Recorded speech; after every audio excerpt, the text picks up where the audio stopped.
اساس النحو کا یہ 5واں سبق ہے، معرفہ اور نکرہ کا بیان۔ تو اس سبق میں اسم کی اقسام بیان کرنا چاہ رہے ہیں۔ اسم، فعل، حرف، یہ کلمے کی 3 قسمیں تھیں اور اسم کی علامات بھی ہم نے پڑھی، اسم کی تعریف بھی پڑھی، مشقیں وغیرہ بھی حل کی ہیں۔ تو اب یہاں سے اسم کی مزید آگے ڈیٹیل اور تفصیل میں جانے کے لیے انہوں نے اسم کی تقسیم یہاں پہ بیان کی ہے اور اسم کی اقسام بیان کی ہیں۔ تو اسم کی ویسے تو بہت اعتبارات ہیں اسم کے، تذکیر و تانیث یعنی مذکر و مؤنث ہونے کے اعتبار سے دیکھیں تو اسم کی 2 قسمیں بنتی ہیں، مذکر اور مؤنث۔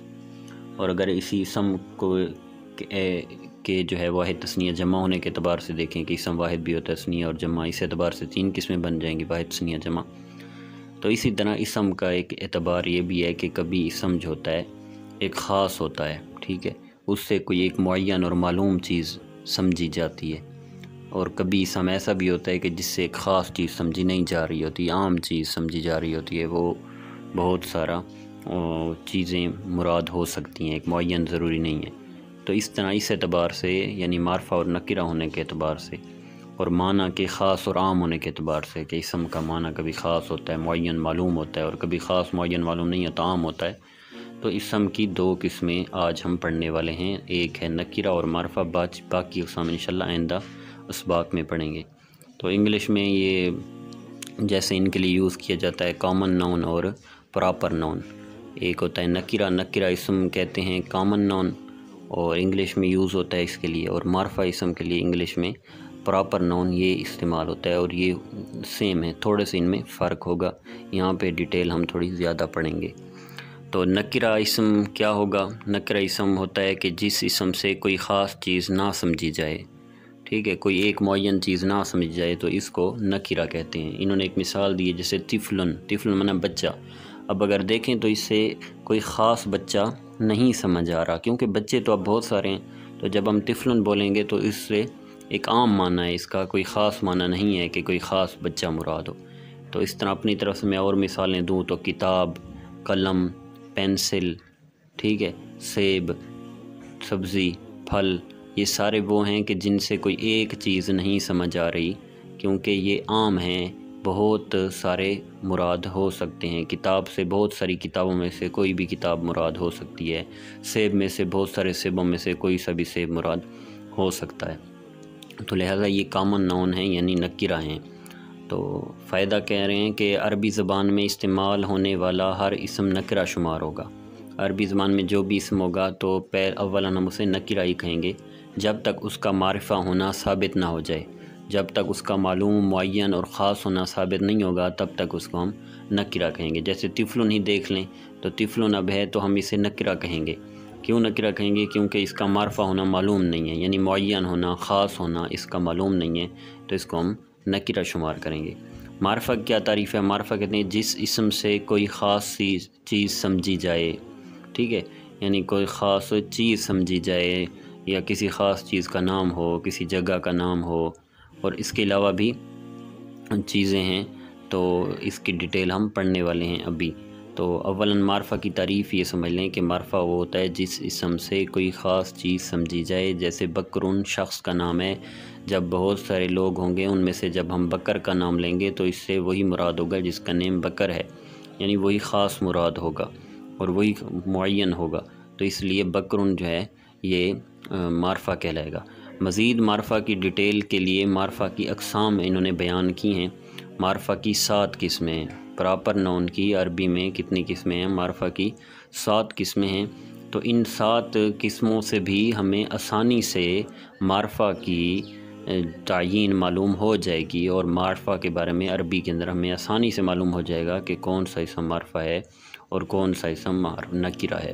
تو یہ ہم اقسام پڑھنے والے ہیں، اس اقسام سے انشاءاللہ معرفہ کی اچھی طرح ہمیں وضاحت معلوم ہو جائے گی۔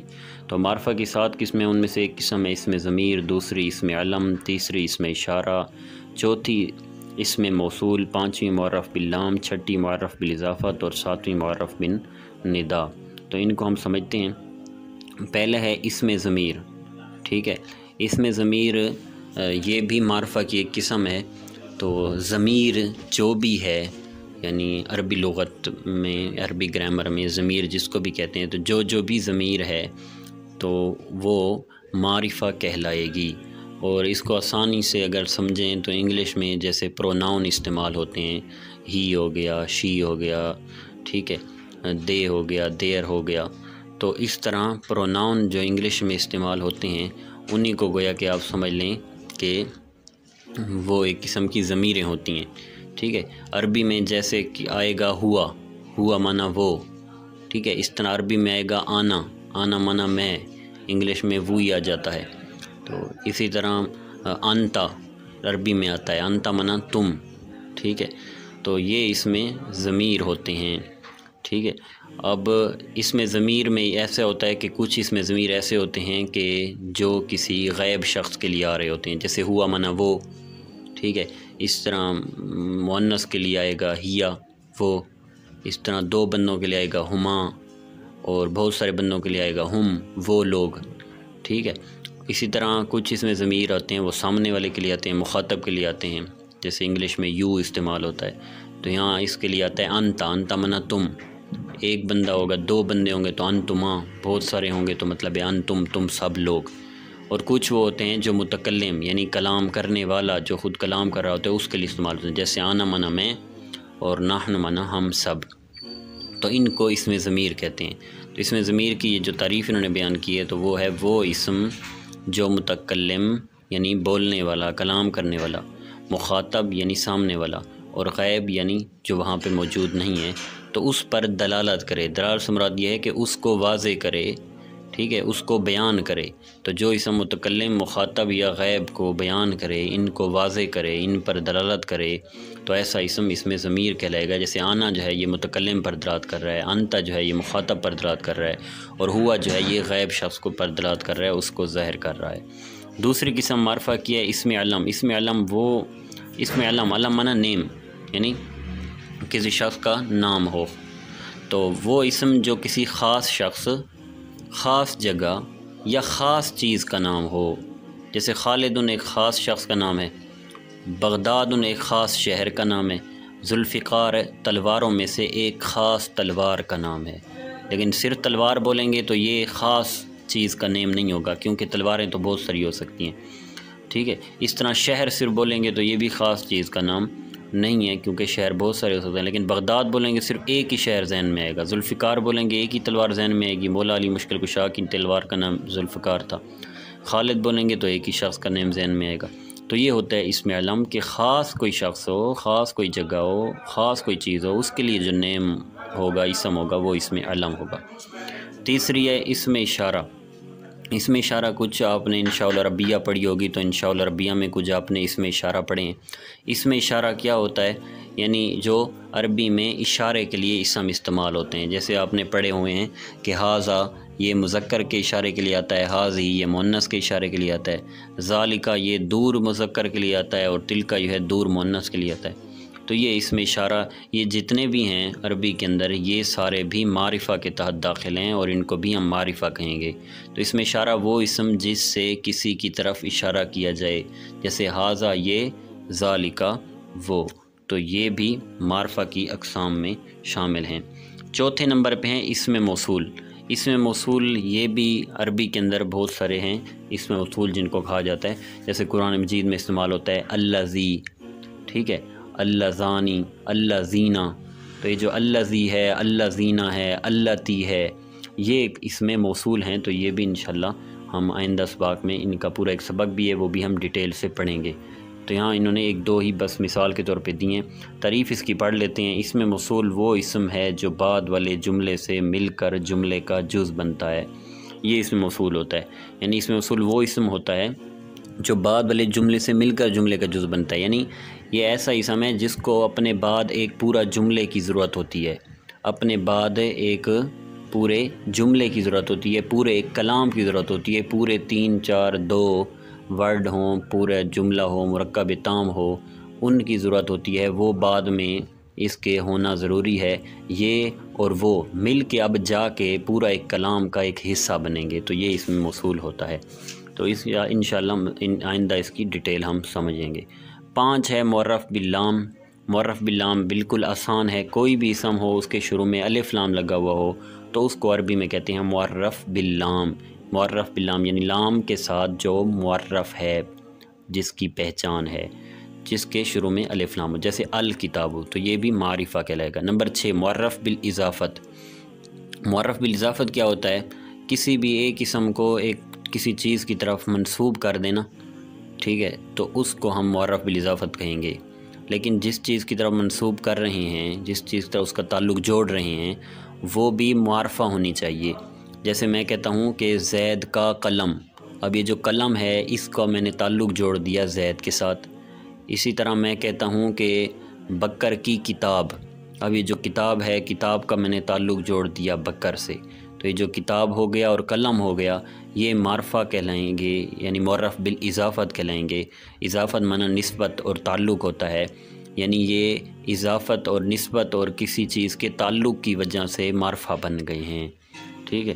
تو معرف بالاضافت وہ اسم نکرہ جو معرفہ کی طرف مضاف ہو، یعنی ہو اسم نکرہ لیکن جس کے ساتھ ہم اس کا تعلق جوڑ رہے ہیں، جس کی طرف اس کی ہم نسبت کر رہے ہیں، جس کی طرف اس کو ہم منسوب کر رہے ہیں، وہ معرفہ ہے۔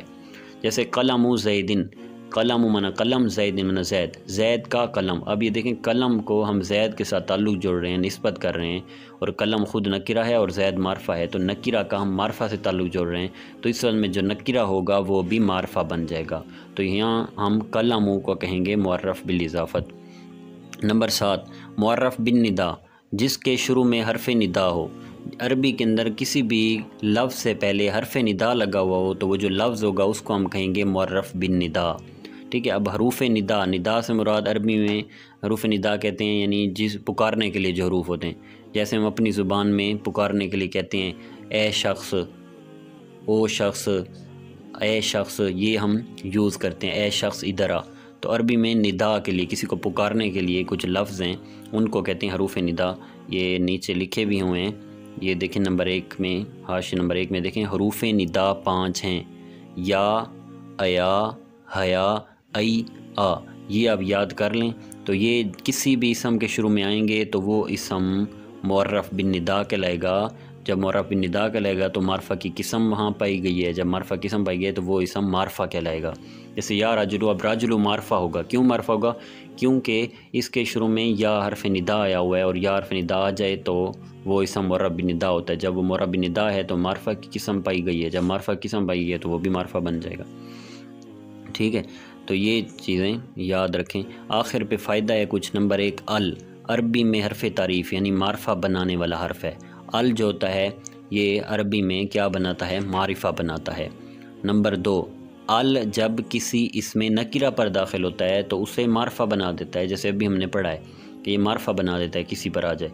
اس وقت اسم نکرہ کو معرف باللام کہتے ہیں۔ جیسے کتابن ہے تو نکرہ، کوئی بھی کتاب ہو سکتی ہے، لیکن اس پہ داخل کر دو الکتابو تو یہ اس کو معرفہ بنا دے گا، یعنی اب کتابوں میں سے ایک خاص کتاب مراد ہوگی۔ نمبر 3 جب تنوین والے لفظ پر داخل ہوتا ہے، تنوین کہتے ہیں 2 زبر 2 زیر 2 پیش کو، تو ایسا کوئی بھی اسم جیسے زیدن، کتابن، کلامن، یہ ساروں کے آخر میں 2 زبر 2 زیر 2 پیش آ رہے ہیں، تو اس پر الف لام آ جائے تو تنوین گر جاتی ہے، یعنی اب ایک زبر آ جائے گی، ایک زیر آ جائے گی اور ایک پیش آ جائے گا۔ جیسے عملن ہے، اب الف لام داخل کریں تو العملو، وہ جو 2 پیش ہیں وہ ختم ہو گئے ہیں، وہ گر گئے ہیں۔ یہ نقشے کی صورت میں انہوں نے معرفہ اسم کی تقسیم کی ہے۔ اسم عام اور خاص ہونے کے اعتبار سے 2 قسمیں، نکرہ، معرفہ کے پھر نیچے یہ 7